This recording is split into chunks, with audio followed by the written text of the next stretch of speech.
नमस्कार दोस्तों, next 9 live देख रहे हैं आप और मैं हूं आपके साथ प्रज्ञा सिंह। बहुत बहुत स्वागत है आपका हमारे आज के इस खास प्रोग्राम में। आज के इस प्रोग्राम में हम बात करेंगे महाराष्ट्र में चल रहे सियासी घमासान की। जी हां, जहां एक और सियासी घमासान के चलते एकनाथ शिंदे मुख्यमंत्री तो बन गए हैं, लेकिन अभी भी उनकी मुश्किलें थमने का नाम नहीं ले रही हैं। जहां एक और उन्हें बीजेपी का ही डर सता रहा है, तो अब उनके 39 विधायकों पर सुप्रीम कोर्ट ने अपना शिकंजा कस लिया है। अब इसी बीच शरद पवार ने, एनसीपी चीफ शरद पवार ने शिंदे को लेकर एक ऐसा बयान दे दिया है जिसके बाद से महाराष्ट्र की राजनीति एक बार फिर से गर्मा गई है।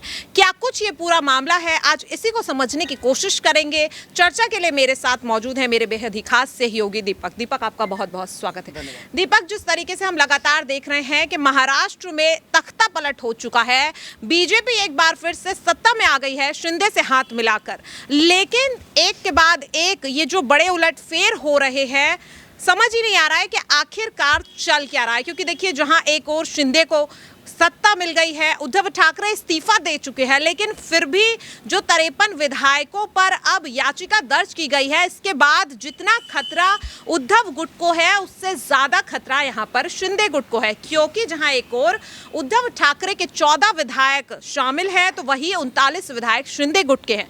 तो अगर फैसला यहां पर उद्धव के समर्थन में आता है और शिंदे गुट के खिलाफ आता है, तो इसका कितना ज्यादा नुकसान यहां पर शिंदे की सत्ता को होगा, और साथ ही जो गठबंधन यहां पर बीजेपी ने शिंदे से उन विधायकों के दम पर किया था, अगर उन्हीं विधायकों की सदस्यता रद्द हो जाती है, तो क्या ये गठबंधन बना रहेगा या फिर बीजेपी शिंदे को एक बार फिर से धोखा दे देगी? जी देखिए, सबसे बड़ी बात, पहले तो 2-3 बातें हैं जो क्लियर करनी बहुत जरूरी है जनता को।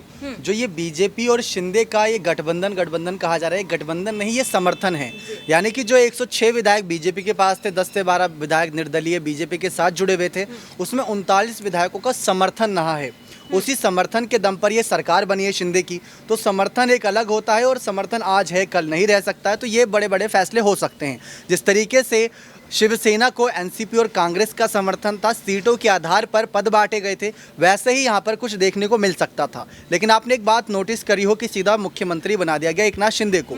तो ये सोचने वाली बात थी कि 39 विधायकों के दम पर ही एकनाथ शिंदे मुख्यमंत्री बन गए, तो वो बहुत बड़ा फैसला था। अब इसके बाद बात आती है सुप्रीम कोर्ट के फैसले की। तो उद्धव ठाकरे और उनका खेमा काफ़ी खुश नजर आ रहा है, क्योंकि सुप्रीम कोर्ट के फैसले को लेकर इंतजार है और उनको लग रहा है कि उनके पक्ष में आएगा।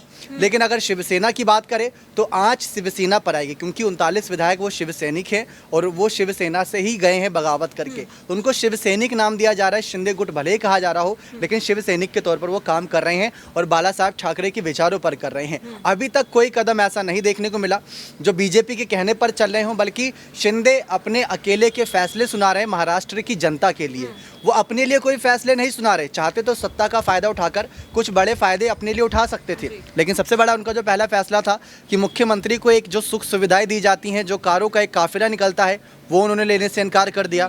दूसरी बात है, जब कही गई कि आप मुख्यमंत्री हो, इतना काम क्यों करते हो, क्योंकि एकनाथ शिंदे 10 से 12 दिन तक अभी मुख्यमंत्री पद पर रहे, अभी भी बरकरार हैं, लेकिन वो अपने मुख्यमंत्री आवास में बैठ ही नहीं रहे। जनता के साथ बैठकें कर रहे हैं, विधायकों के साथ मीटिंग कर रहे हैं और तमाम यहाँ पर जो बाढ़ क्षेत्र है उन पर जाकर यहाँ पर मुआयना कर रहे हैं। तो ये चीज़ें साफ दर्शाती हैं कि एकनाथ शिंदे का मकसद सीएम बनने का नहीं, सत्ता की लालच का नहीं, बल्कि जनता का फायदा किस तरीके से हो, जनता का काम जो रुका रहता था दूसरी सरकारों में, यानी कि उद्धव सरकार और देवेंद्र फडणवीस की सरकारों में, वो कैसे पूरे किए जाएं। इसी वजह से यही चीज़ें यहाँ पर बीजेपी ने भांप ली और उनको तुरंत ही सीएम पद दे दिया। लेकिन अब यहाँ पर जो सुप्रीम कोर्ट का फैसला रहेगा, अगर शिंदे गुट को थोड़े बहुत झटके देता है, तो क्या सीएम पद पर भी आ जाएगी, ये बहुत बड़ा सवाल है। जी बिल्कुल, देखिए जिस तरीके से आपने कहा कि क्या सीएम पद पर भी आ जाएगी, क्योंकि यहाँ पर शिंदे ने बीजेपी से इसीलिए हाथ मिलाया क्योंकि उन्हें वहां पर सत्ता मिल रही थी। देखिए जिस तरीके से हमने इस पूरी चीज को समझा, यहाँ पर एक और सवाल उठता है कि अगर उद्धव ठाकरे के खिलाफ ये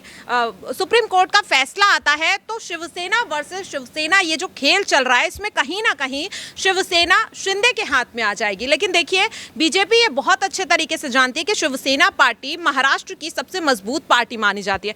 तो क्या बीजेपी शिवसेना की कमान शिंदे के हाथों में दे देगी, ये जानते हुए भी कि जिस तरीके से शिवसेना का जो है वर्चस्व है महाराष्ट्र में, लेकिन अभी कुछ भी कहा नहीं जा सकता कि बीजेपी और एकनाथ शिंदे की जो ये जोड़ी है कब तक चलेगी, क्योंकि कहीं ना कहीं शिंदे और फडणवीस के बीच भी जो अंतरकलह की खबरें लगातार सामने आ रही हैं। तो मेरा आपसे सवाल यही होगा कि क्या शिंदे को शिवसेना की कमान बीजेपी सौंप देगी, जिस तरह से मुख्यमंत्री पद उन्हें सौंपा गया है? देखिए, बात यहाँ पर शिवसेना की कमान सौंपने का नहीं, बात यहाँ पर कुछ सम्मान की बातों का भी है। जैसा कि अभी आपने बीते कुछ दिनों से खबर अगर आपने देखी होंगी तो वहाँ पर बीजेपी के कुछ नेताओं ने शिवसेना के कुछ मंत्रियों पर निशाना साधा था जो अभी उद्धव ठाकरे के साथ हैं।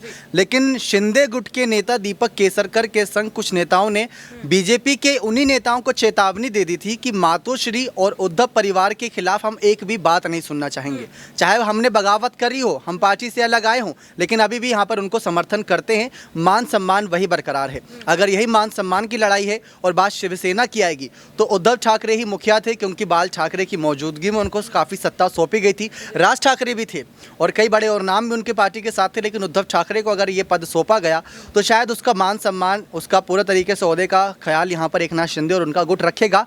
और यहाँ पर बगावत करी, चाहते तो बहुत तीखे बयान दे सकते थे, लेकिन सिर्फ जो नाराज़गी की बातें थी वो सामने रखी, क्यों बगावत कर रहे हैं वो सामने रखी बातें, और अगर बीजेपी के साथ जा रहे हैं या सत्ता की लालच में जा रहे हैं वो बातें भी सामने रखी। उन्होंने ये नहीं कहा कि हम सत्ता की लालची हैं, हम सत्ता की लालच में उधर जा रहे हैं। उन्होंने कहा कि अगर अब देखें जो अभी हालिया माहौल है, शिवसेना की किस तरीके से राज्यसभा चुनावों में हार हुई, काफ़ी ज़्यादा यहाँ पर उनको सीटों का लॉस हुआ, उसके बाद एमएलसी चुनावों में सीटों का लॉस हुआ, और एनसीपी और कांग्रेस की बात करें उनका एक वोट बैंक मजबूती से काफ़ी बना हुआ था, तो वो चीज़ एकनाथ शिंदे भांप रहे थे। शायद उद्धव ठाकरे ये चीज़ ना देख रहे हो या देख के नज़रअंदाज करने की कोशिश कर रहे हो गठबंधन को बनाए रखने के लिए, लेकिन वही चीज़ें एकनाथ शिंदे का गुट देख रहा था।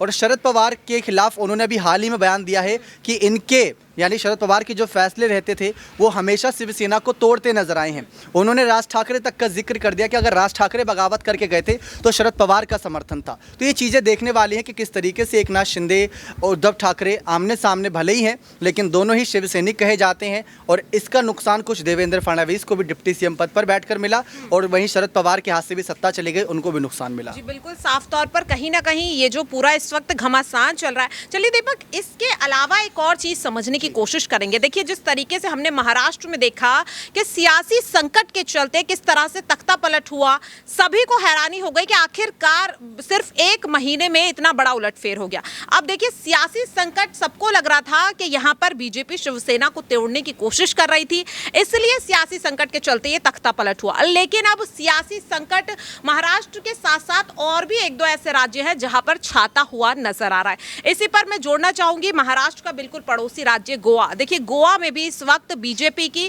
कांग्रेस के उन 11 विधायकों पर नजर है। खबर ऐसी भी आ रही है कि जल्द ही शायद कांग्रेस के 5 विधायक कांग्रेस को धोखा देकर बीजेपी में शामिल हो सकते हैं। वहीं अब जिस तरीके से हम देख रहे हैं कि हिमाचल में भी चुनाव है और उसके बाद और भी राज्यों में चुनाव है, तो क्या ये कहा जा सकता है कि जहां पर बीजेपी की सत्ता है वहां पर किसी और को आने नहीं दे रही है, और जहां पर जनता का समर्थन नहीं मिल रहा तो वहां पर सत्ता पाने के लिए इस तरीके से सियासी संकट का इस्तेमाल किया जा रहा है, विधायकों को मैनिपुलेट करने की कोशिश की जा रही है? तो क्या एक वक्त में जिस तरह से कांग्रेस ने किया था, लगातार जिस तरीके से हमने देखा था, तो क्या अब बीजेपी भी इस तरीके से सियासी संकट के नाम पर विधायकों को जिस तरीके से दल बदल हो रहा है, तो क्या जो कांग्रेस कर रही थी इतने सालों से, तो क्या एक बार बीजेपी भी इसी रणनीति को अपना रही है? क्योंकि जिस तरीके से अब कांग्रेस गोवा में इस तरीके की खबरें सामने आ रही है, तो क्या अब गोवा में भी इस तरीके का कुछ बड़ा उलटफेर देखने को मिल सकता है? दीपक, देखिए, सबसे बड़ी बात है कि इस समय जो बात कही जा रही है बीजेपी को लेकर कि उनका मिशन लोटस चल रहा है अलग अलग राज्यों में।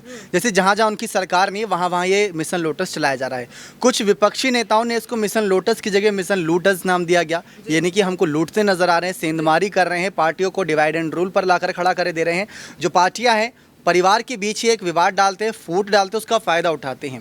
तो वो चीज़ देखने को मिल रही है और सत्ता में बने रहने के लिए हर पार्टी ये करती है।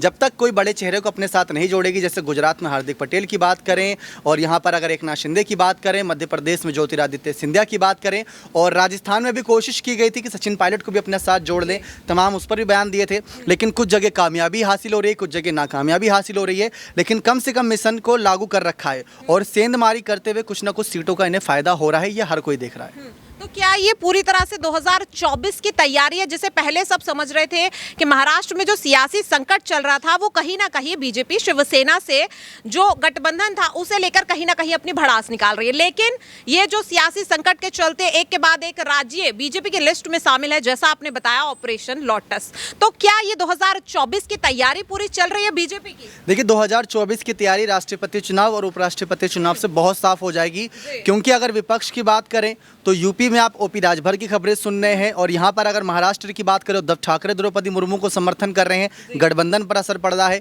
कई राज्यों में ऐसे ही देखने को मिल रहा है जहाँ पर विपक्ष समर्थन में आ रहा है, चाहे मायावती की बात कर ले या फिर ममता बनर्जी के कुछ बयानों की बात कर ले। तो 2024 की तैयारी में हर कोई जुटा हुआ है, और राष्ट्रपति चुनाव से तस्वीरें काफ़ी साफ हो जाएंगी कि विपक्ष कितना मजबूत था और कितनी मजबूती से विपक्ष एक साथ मिलकर राष्ट्रपति चुनाव में उम्मीदवार के खिलाफ नजर आया। लेकिन बीजेपी के फैसले ही कुछ ऐसे होते हैं एनडीए के, जैसे द्रौपदी मुर्मू के रूप में एक आदिवासी चेहरे के रूप में खड़ा कर दिया। क्या पता 2024 में भी कुछ बड़े फैसले इनके हो जो विपक्ष को झुकने पर मजबूर कर दें, तो आने वाला वक्त ही बताएगा। बिल्कुल साफ तौर पर कहीं ना कहीं काफी सही कहा आपने दीपक कि क्या कुछ होना है ये तो आने वाला वक्त ही बताएगा। लेकिन यहाँ पर बीजेपी ने एक बहुत अच्छी रणनीति खेली है, जिसके चलते महाराष्ट्र में सत्ता में एक बार फिर से बीजेपी आ गई है, और जिस तरीके से कांग्रेस में लगातार सियासी संकट गोवा में छाता हुआ नजर आ रहा है, तो कहीं ना कहीं जो बड़ा तख्ता पलट हमने महाराष्ट्र में देखा, शायद जल्द ही गोवा में भी देखने को मिलेगा। हालांकि कांग्रेस लगातार इस बात से इनकार कर रही है, क्या कुछ होगा देखने वाली बात होगी। लेकिन आपकी इस पर क्या कुछ राय है? क्या जिस तरह से महाराष्ट्र में एक बड़ा उलटफेर देखने को मिला है, क्या गोवा में भी इस तरीके का उलटफेर देखने को मिलेगा या नहीं? कमेंट बॉक्स में अपनी राय जरूर रखिएगा। ऐसी ही तमाम अपडेट से जुड़े रहने के लिए देखते रहिए नेक्स्ट 9 लाइव। नमस्कार।